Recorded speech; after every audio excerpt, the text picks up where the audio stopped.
नमस्कार, सी न्यूज भारत में आप सभी का स्वागत है। वक्त हो चुका है न्यूज बुलेटिन का। इस बुलेटिन में बात करेंगे आजमगढ़ की, जहां 4 व्हीलर ने 2 व्हीलर सवार को रौंद दिया। आगे चर्चा होगी बलिया की, जहां जिलाधिकारी द्वारा किया गया बाढ़ प्रभावित गांव का निरीक्षण। साथ ही आगे चर्चा करेंगे बांदा की, जहां जिला अस्पताल में डॉक्टरों द्वारा बाहरी दवा लिखने का मामला एक बार फिर आया सामने। इन तमाम खबरों पर करेंगे विस्तार से चर्चा। आजमगढ़ थाना जहानगंज क्षेत्र के गोधौरा गांव के पास अनियंत्रित होकर 4 व्हीलर ने बाइक सवार गोवर्धन बौद्ध निवासी अमदही को आमने सामने जोरदार टक्कर मारी। टक्कर से बाइक सवार गोवर्धन के साथ उनके पौत्र पौत्री जो बाइक पर बैठे थे दूर फेंका गया और वह दोनों भी घायल हो गए। 4 व्हीलर से गिरे हुए गोवर्धन को पैर को रौंदते हुए निकल गई और मौके पर मौजूद ग्रामीणों ने 4 व्हीलर वाले को पकड़ लिया और पुलिस के हवाले कर दिया। ड्राइवर फरार होने में कामयाब रहा है। बता दें कि घायल गोवर्धन की हालत नाजुक बनी हुई थी, जिन्हें राजकीय मेडिकल कॉलेज चक्रपानपुर से प्राइवेट अस्पताल जिला के लिए रेफर किया है। उनके पौत्र पौत्री का राजकीय मेडिकल कॉलेज में इलाज जारी है। आजमगढ़ से सी न्यूज संवाददाता सीबी भास्कर की रिपोर्ट। खबर बलिया से है, जहां जिलाधिकारी प्रवीण कुमार लक्षकार और पुलिस अधीक्षक विक्रांत वीर ने बृहस्पतिवार को तहसील बैरिया के अंतर्गत चादियर पुलिस चौकी के पास टूटे NH 31 और नाव से बाढ़ से प्रभावित गांव का निरीक्षण किया। जिलाधिकारी ने NH 31 के अधिकारी से वार्ता कर निर्देश दिए कि मिर्जापुर से कम 8 ट्रक बोल्डर आज शाम तक गिरवाकर किसी भी हाल में शुक्रवार की शाम तक सड़क की मरम्मत कर आवागमन चालू करने के निर्देश दिए हैं। बलिया से सी न्यूज संवाददाता जेपी तिवारी की रिपोर्ट। बांदा जनपद में योगी सरकार के आदेशों की अवहेलना करने वाला यदि कोई स्थान व जिम्मेदार है तो वह जिला अस्पताल में मौजूद OPD के डॉक्टर हैं, जो अपनी मनमानी करने से बाज नहीं आ रहे। जिला अस्पताल में 1 रुपए के पर्चे में मरीज का इलाज कर दवा मुफ्त में उपलब्ध कराई जाती है, परंतु कमीशन के चलते डॉक्टर प्रतिदिन मरीज को बाहरी दवा कमीशनबाजी के चक्कर में लिख देते हैं। कई बार जिम्मेदार ने बयानबाजी में कार्यवाही की बात कही, पर आज तक किसी भी डॉक्टर पर कठोर कार्यवाही से OPD के डॉक्टर के हौसले बुलंद हैं। आज जिला अस्पताल के OPD में बैठने वाले कुछ डॉक्टर सोहेल अरशद ने महोबा जनपद के राज बहादुर वर्मा नामक व्यक्ति को 900 रुपए की बाहरी दवा लिख दी। मरीज ने बताया कि वह 1 माह से बुखार, खांसी, उल्टी से पीड़ित है। पिछली बार डॉक्टर सोहेल ने 1500 रुपए की दवा लिखी थी, कोई आराम नहीं मिला। डॉक्टर साहब कहते हैं बाहरी दवा से आराम मिल जाएगा। जानकारी के अनुसार डॉक्टर सोहेल अरशद को NRC विभाग में तैनात किया गया है, परंतु सिस्टम के खेल में सब फेल कर OPD में डॉक्टर सोहेल अरशद को 7 नंबर कमरा अलॉट कर दिया गया है। आखिर ऐसे डॉक्टर पर कब कार्यवाही होगी, जिससे कि गरीब बेसहारा मजबूर लोगों का उपचार हो सके, ना कि शोषण। जी राज बहादुर वर्मा। राज बहादुर कहाँ से आए थे? हम बरभौली में होगा उत्तर प्रदेश। ये जिला अस्पताल आए थे? जी जी। अच्छा, किस डॉक्टर को दिखाया है? डॉक्टर सोहेल। डॉक्टर सोहेल को। कितने की दवा लिखी है बारी? ये दवा 900 की है, हर बार 1500 की दवा आती थी। अच्छा, इस बार आए हो दिखाने तो 900 की लिखी है, 1500 की दवाएं लिखते हैं, बाहरी दवा लिखी है। जी जी। बांदा से सी न्यूज संवाददाता कासिद अली सिद्दू। रीवा शहर में 16 सितंबर को मुस्लिम समाज ने ईद का जुलूस निकाला। इस जुलूस में पुलिस प्रशासन और जिला प्रशासन की नाक के नीचे मुस्लिम समाज के कुछ देशद्रोही तत्वों ने हमास जैसे आतंकी संगठन के समर्थन में अपनी सहानुभूति प्रकट करने और हिंदू समाज में डर का माहौल पैदा करने की घटिया मानसिकता के साथ रीवा जैसे शांत शहर का माहौल खराब करने के इरादे से हिंदू बाहुल्य इलाके से जुलूस के दौरान फिलिस्तीन का झंडा लहराया, जिससे आम हिंदू जनभावना आहत हुई एवं हिंदू समाज में तीव्र आक्रोश है। एक मॉडिफाइड जीप में आगे की तरफ फिलिस्तीन का झंडा लगाया जा रहा है, जिसमें मासूम मिल्लत कमेटी का बैनर लगा हुआ है। ऐसे ही फोर्ट रोड में सर्राफा बाजार में भी जुलूस के दौरान मुस्लिम युवक फिलिस्तीन का झंडा लहरा रहा था। बजरंग दल जिला सह संयोजक पंडित बालकृष्ण द्विवेदी ने रीवा पुलिस अधीक्षक को पत्र सौंपकर मांग रखी है, प्रदेश में अन्य शहरों में फिलिस्तीन का झंडा लहराने पर की गई FIR की तरह रीवा में फिलिस्तीनी झंडे लहराने वालों पर कार्यवाही की जाए, अन्यथा संगठन आंदोलन के लिए बाध्य होगा। इस दौरान नगर सह मंत्री राकेश गुप्ता, राज पांडे, नगर संयोजक मयंक तिवारी, सुधांशु मिश्रा सहित काफी संख्या में बजरंगी उपस्थित रहे। आज आप लोग SP कार्यालय आए हुए हैं, क्या घटना हुई? 16 सितंबर को मुस्लिम समाज के द्वारा ईद के मौके पर एक यात्रा निकाली गई थी, जिस यात्रा में वहाँ के लोगों के द्वारा फिलिस्तीन जैसे आतंकवादी संगठन और हमास के समर्थन में झंडे लहराए गए थे, जिसके विरोध में मैंने एसपी रीवा को पत्र लिखकर इस मामले में कार्रवाई की मांग रखी है। फिलिस्तीन जैसे आतंकवादी देशों का झंडा फहराकर मुस्लिम समाज के द्वारा हिंदू समाज को डराने और धमकाने के प्रयास से इस प्रकार का कृत्य किया गया है। अन्य जिलों में जिस प्रकार की कार्रवाई हुई उसी तरह कार्रवाई की मांग को लेकर मैंने एसपी साहब को पत्र लिखा है और रीवा जिला प्रशासन पुलिस प्रशासन के नाक के नीचे इस प्रकार की घटना हुई है, ये और भी दुर्भाग्य और निंदनीयजनक है। पुलिस प्रशासन और वीडियो वायरल होने के बावजूद अब तक FIR दर्ज नहीं कर पाया है।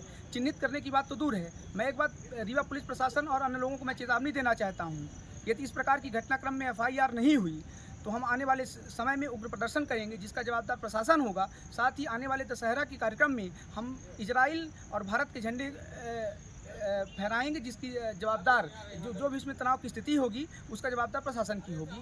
आज पुलिस अधीक्षक को आपने आवेदन दिया है, क्या आश्वासन मिला? उनके द्वारा FIR दर्ज कराने के लिए तत्काल थाना कोतवाली को निर्देशित किया गया है। क्या नाम है? पंडित बालकृष्ण द्विवेदी, जिला सह संयोजक बजरंग दल रीवा। रीवा से सी न्यूज संवाददाता अर्जुन तिवारी की रिपोर्ट। जीनियस एकेडमी हल्दीघेरा मझोला के खटीमा उधम सिंह नगर में CRC बंडिया न्याय पंचायत स्तरीय खेलकूद एवं सांस्कृतिक प्रतियोगिताओं का शुभारंभ हुआ। इसके मुख्य अतिथि जिलाध्यक्ष संजीव प्रताप सिंह, पीलीभीत एवं रंजीत सिंह नामधारी ब्लॉक प्रमुख खटीमा मुख्य अतिथि के रूप में उपस्थित हुए।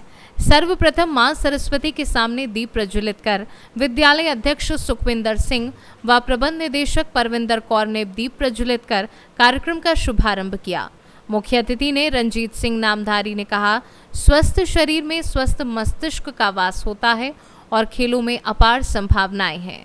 विद्यालय अध्यक्ष सुखविंदर सिंह व परविंदर कौर ने बच्चों को खेलों के प्रति जागरूक होने के लिए प्रेरित किया है। प्रथम दिवसीय प्रतियोगिता में 100 मीटर दौड़, 200 मीटर, 400 मीटर दौड़, 600 मीटर दौड़, लंबी कूद, ऊंची कूद, सुलेख प्रतियोगिता व मानचित्र प्रतियोगिता का आयोजन हुआ। इस मौके पर जिला मान्यता प्राप्त प्रबंधक संघ के संरक्षक अखिलेश मिश्रा, अजय मौर्य, विजय शंकर यादव, ग्राम प्रधान गुरप्रीत खंड, विद्यालय प्रशासक जसराज सिंह आदि लोग उपस्थित रहे। वहीं कार्यक्रम का संचालन डॉक्टर नीरज सक्सेना ने किया। उधम सिंह नगर से सी न्यूज संवाददाता विकासशील की रिपोर्ट। मामला बदायूं जिले के बिसौली कोतवाली क्षेत्र के दप्तोरी रेलवे स्टेशन के पास का है, जहां बीते रविवार को रात्रि में रेल की पटरी पर 13 बेजुबान बेसहारा गौवंश ट्रेन की चपेट में आ गए, जिससे उनकी दर्दनाक मौत हो गई। वहीं गनीमत रही कि ट्रेन पटरी से अलग नहीं हुई, वरना कोई बड़ा हादसा हो सकता था। काफी देर तक यातायात बाधित रहा। वहीं सूचना पर पहुंचे रेलवे विभाग के कर्मचारियों ने रेल पटरी से मृत गौवंश पशुओं के अवशेष को हटवा दिया। लगातार हो रहे रेलवे ट्रैक पर हादसों से रेलवे विभाग अलर्ट है। वहीं स्टेशन मास्टर ने बताया कि जैसे ही सूचना मिली थी, तत्काल कर्मचारियों द्वारा मृत गौवंश को हटवा दिया गया था। ऐसे में सवाल उठता है कि लगातार बेजुबान बेसहारा आवारा गौवंश का रेलवे ट्रैक पर ट्रेन की चपेट में आना ये सोचनीय विषय है। कहीं ये आवारा छुट्टा गौवंशों से निजात पाने के लिए एक सोची समझी साजिश या षड्यंत्र का हिस्सा तो नहीं? आखिर इन बेजुबान गौवंशों की मौत का जिम्मेदार कौन है?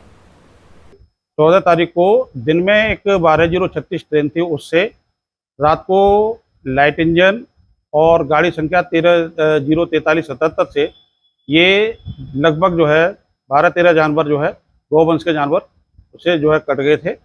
इससे यातायात भी बाधित हुआ था, लेकिन समय से जो है उसको जो है हटवा दिया गया। इसकी सूचना सेक्शन कंट्रोलर को, PWI स्टाफ को दी गई और उन्होंने उसको क्लियर कराया।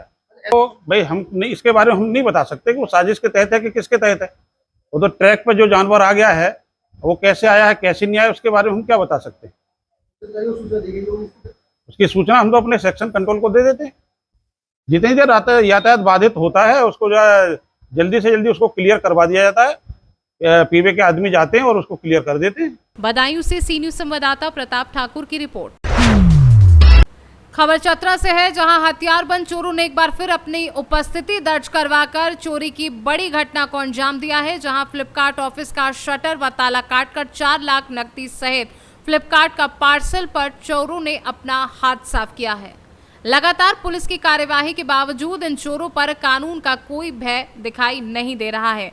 ताजा मामला जिले के इटखोरी थाना क्षेत्र के करनी रोड में स्थित होटल साईं प्लेस के समीप फ्लिपकार्ट ऑफिस में बीती रात करीब 2 बजे शटर का ताला काटकर चोरी की घटना को अंजाम दिया गया है। स्थानीय ग्रामीणों का कहना है कि चोरों के मन में पुलिस का डर नहीं है और यही कारण है कि चोर खुलेआम हथियार लेकर रात में चोरी करने पर उतारू हो गए हैं। वहीं अब पुलिस जांच पड़ताल में जुट गई है और इसका पूर्व में भी इस तरह का चोरी इसके साथ हुआ है और ये दूसरी बार चोरी हुई है और इस तरह का दिन दहाड़े हथियार लेकर घूम रहा है चोर। तो हम लोग कैसे सेफ रहेंगे इस तरह का स्थिति के यहाँ का प्रशासन से हमको समझ में नहीं आ रहा है कि क्या कर रहे हैं नहीं कर रहे हैं, कुछ नहीं समझ में आ रहा है। क्या कहेंगे प्रशासन, इस पर खोजबीन होनी चाहिए? खोजबीन होनी चाहिए, ये चोर पकड़ा जाए और इस पर कड़ा दंड दिया जाए और इनका जितना चोरी हुआ इनको वापस किया जाए। मैं डिलीवरी पार्टनर है यहाँ पे, मैं यहाँ का इंचार्ज हूँ। लेकिन देर रात में 2 बजे के बाद और 3 बजे तक यहाँ पे चोरी हुई है। कितने की चोरी? 4 लाख समथिंग 4 लाख की चोरी हुई है और सामान भी गबन किया गया है। मेरा लॉकर है, ये सब सारा कुछ तोड़ ताड़ के लॉकर भी उठा के ले गए हैं। जो पासवर्ड लॉकर होता है वो सारा कुछ ले करके यहाँ से चोरी हुई है। कितने बजे आए थे लगभग? वो समथिंग यहाँ पे आए हैं 2 बज के 10 या 20 मिनट में। चतरा से सी न्यूज संवाददाता लकी की रिपोर्ट। 3 दिवसीय निशुल्क दिव्यांग सहायता शिविर का जिलाधिकारी डॉक्टर बीके सिंह ने गुरुवार को फीता काटकर शुभारंभ किया। इस दौरान उन्होंने कहा कि डॉक्टर रजनी सरीन और उनकी पूरी टीम द्वारा ये शिविर कई वर्षों से चला रहे हैं। ये बहुत बड़ी बात है। इस बार मैं यहाँ पहली बार आया हूँ और चुनाव के समय भी ये सीरियल लगा था कि मुझे उस समय चुनाव के कारण मेरे पास समय नहीं था। मुझे इस बात की खुशी है कि यहाँ पर डॉक्टर रजनी सरीन द्वारा दिव्यांग व्यक्तियों के लिए सभी प्रकार के उपकरण उपलब्ध हैं, हाथ पैर शेयरिंग उपलब्ध है और सारी सुविधाएं यहाँ पर उपलब्ध कराई जा रही हैं। द्वारा डॉक्टर रजनी सरीन के संयोजन में ये कई वर्षों से दिव्यांग शिविर लगाकर उनको सहायक उपकरण वितरण किए जा रहे हैं। क्या कहेंगे आप आज जो आपने उद्घाटन किया? आज ये डॉक्टर रजनी सरीन जी के द्वारा और इनकी पूरी टीम के द्वारा ये कार्यक्रम जो है 4 महीने में एक बार किया जाता है और कई वर्षों से हो रहा है। मुझे तो पहली बार आने का अवसर मिला है। पहले भी इन्होंने कार्यक्रम किया था लेकिन मैं चुनाव के समय नहीं आ पाया था और मुझे बहुत खुशी हो रही है कि यहाँ पे इन लोगों ने इतना वेल ऑर्गेनाइज ज़रूरतमंद लोगों को सभी प्रकार की ट्राईसाइकिल, हाथ पैर, लिम्स, हियरिंग एड जो भी चाहिए सारी सुविधाएं फ्री ऑफ कॉस्ट और खाना भी इनको उपलब्ध कराया जा रहा है। ये बहुत बड़ी बात है और जन सेवा, मानव सेवा इससे बढ़ के कुछ भी नहीं है। कोई भी प्रोफेशन में रहे, जो जन सेवा है उसे सबसे पहला, उसी के लिए हम सब लोग मिलके और अच्छा काम करेंगे और उम्मीद है कि मैडम इसी तरह से और बाकी इनकी पूरी टीम काम करते रहे और इतनी अच्छी सेवा कर रहे हैं। इसके लिए मैं पुनः इनको बहुत बहुत बधाई देता हूँ। इन्होंने मुझे बुलाया उसके लिए भी बहुत बहुत इनकी बधाई के पात्र हैं और जिला प्रशासन के द्वारा, शासन के द्वारा जो भी सहयोग की आवश्यकता होगी हम लोग पूरा सहयोग देंगे। धन्यवाद। फर्रुखाबाद से सी न्यूज संवाददाता आदेश शर्मा की रिपोर्ट। हाईकोर्ट के आदेश की अवहेलना करते हैं गया के अधिकारी। पटना उच्च न्यायालय के आदेश के बावजूद चतुर्थ वर्गीय कर्मचारियों की नियुक्ति के मामले में अधिकारियों द्वारा वार्ता के बहाने टाल मटोल किया जा रहा है। ये मामला है जिलाधिकारी कार्यालय गया का।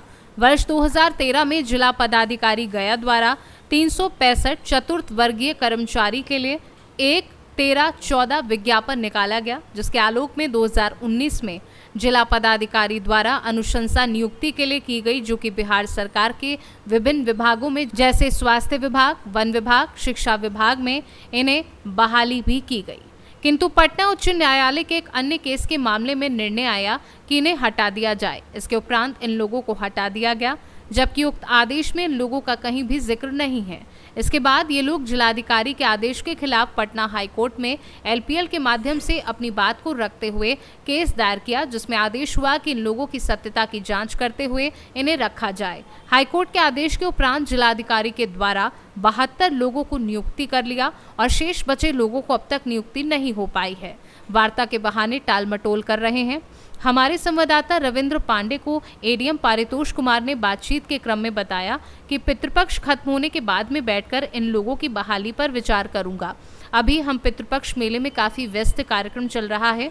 अधिकांश चतुर्थ वर्गीय कर्मचारियों का कहना है कि मेरी आयु 52 से 53 वर्ष हो गई है। अब इस उम्र में मुझे ना तो कहीं नौकरी मिलेगी और ना ही मैं कोई काम करने लायक, तो सरकार से हम आग्रह करना चाहते हैं कि मेरी नियुक्ति कर यश कर भागी बने। फिर भी एक निर्णय आया आदेश कोर्ट का, जिसके आलोक में जो है हम लोग को हटा दिया गया, कि उसका निर्णय में ऐसा कुछ नहीं था कि इन लोग को जिनकी नियुक्ति अनुशंसा हुई है उनको बैठा दिया जाए, उनको हटा दिया जाए, लेकिन फिर भी जो है हम लोग को हटा दिया गया। उसके बाद जब हम लोग न्यायालय में गए, कहाँ गए, कहाँ न्यायालय में? माननीय उच्च न्यायालय पटना न्यायालय में हम लोग जब LPA दायर किए, उसमें एक आदेश आया कि नहीं, इन लोग की सत्यता की जांच करते हुए आप इनको जो है नियुक्त कर सकते हैं, जिसकी आलोक में जो है जिला पदाधिकारी महोदय द्वारा 72 आदमियों का नियुक्ति कर लिया गया, और शेष हम लोग सिमिलर सिचुएटेड पर्सन का ऑर्डर है, लेकिन जो है हम लोग को नियुक्ति से अभी तक जो है खाली भटकाया जा रहा है। तो पटना उच्च न्यायालय के आदेश के बावजूद भी आप लोग को भटकाया जा रहा है? जी हाँ। तो आपने फिलहाल मैं जिला पदाधिकारी महोदय और संबंधित अधिकारियों से निवेदन करूंगा कि आप हमारी दर्द को समझें। हम जो है 2019 के बाद हम एकदम बिल्कुल बेरोजगार हो गए, हमारी मालीय स्थिति बहुत दयनीय हो गई है। कोई न काम, हमारी जो स्थिति है अभी, जो उम्र है, ना तो कहीं कोई काम मिल पाता है, और ना अभी हम लोग का जो उम्र है अपने बाल बच्चों की शादी ब्याह करने का, आर्थिक अभाव में वो भी टालते जा रहे हैं। आज आप लोग को बुलाया गया था? जी हाँ, आज 20 मई, किस अधिकारी ने बुलाया था? 20 मई 2024 को माननीय जिला पदाधिकारी महोदय द्वारा ये कहा गया कि आप ADM साहब का एक कमेटी बनाने के लिए बोले कि हम कमेटी बना देते हैं, वो आपके दर्द को समझेंगे। आप उनके सामने अपना दर्द और अपने साक्षात पेश कीजिए, साक्ष्य, और उसके आलोक में वो सुन करके हमको अति करेंगे, उसके बाद हम करेंगे। जिला पदाधिकारी महोदय बार बार ये कहते आ रहे हैं कि हम आप लोग की नियुक्ति करेंगे। गया से सी न्यूज़ संवाददाता रविंद्र कुमार की रिपोर्ट। जनपद उधम सिंह नगर के जिला मुख्यालय रुद्रपुर की कोतवाली क्षेत्र अंतर्गत आने वाली आदर्श कॉलोनी पुलिस चौकी के प्रभारी संदीप पिकवाल फिर एक बार मीडिया की सुर्खियां बटोर रहे हैं। उनके एक कारनामे से आक्रोशित रुद्रपुर व्यापार मंडल के नेताओं ने कोतवाली पहुंचकर उन्हें निलंबित करने की मांग की है। बीती देर शाम चौकी प्रभारी पिकवाल ने एक सिख युवक का गिरेबान पकड़कर उसके साथ गाली गलौज करते हुए मारपीट की थी, जिसका वीडियो सोशल मीडिया पर वायरल होने के बाद रुद्रपुर व्यापार मंडल का गुस्सा 7वें आसमान पर पहुंच गया। हालांकि वरिष्ठ पुलिस अधीक्षक मणिकांत मिश्रा ने तथाकथित दरोगा को लाइन हाजिर कर दिया, लेकिन व्यापारी नेताओं ने दरोगा जी को निलंबित करने की मांग करते हुए कल सुबह वरिष्ठ पुलिस अधीक्षक कार्यालय पर उग्र प्रदर्शन की चेतावनी दी।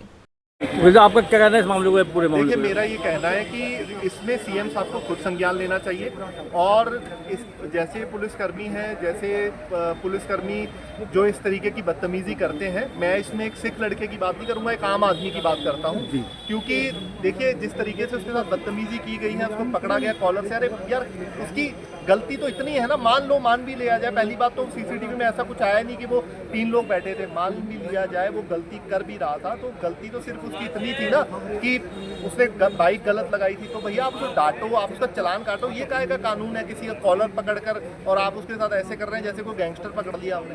भैया बड़े बड़े बदमाश आपके शहरों में घूम रहे हैं, और जिनको विचारों पे जोर दिखाना आप दिखा रहे हैं। तो मेरा इस पर यही कहना है कि CM साहब को खुद संज्ञान लेना चाहिए, और ऐसा उदाहरण एक करना चाहिए पुलिस वालों के सामने कि भैया अगर बदतमीजी इस तरीके की करोगे तो इसका हशर ये होगा।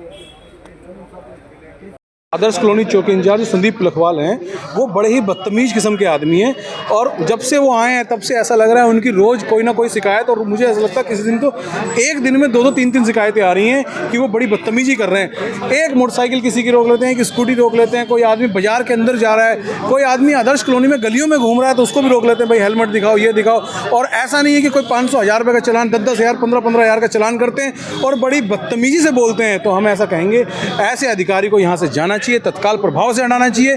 और माननीय विधायक जी से हमारी बात हुई, SSP कप्तान साहब से बात हुई, उन्होंने उसको लाइन हाजिर कर दिया है, मगर हमारा ये मानना है और हमारी ये मांग है कि लाइन हाजिर से हम संतुष्ट नहीं है और उसको आप सस्पेंड कीजिए। पहले बहुत विवादों में आया, पहले ये देखिए, खटीमा बहुत विवादों में रहा, बाजपुर बहुत विवादों में रहा, और यहाँ पे रुद्रपुर जब से आया तब से विवादों में घिरा जा रहा हुआ है। और ऐसा अधिकारी हमें बिल्कुल तत्काल नहीं चाहिए, प्रभाव से हटाना चाहिए, सस्पेंड होना चाहिए। हमारी एक ही सूत्री मांग है।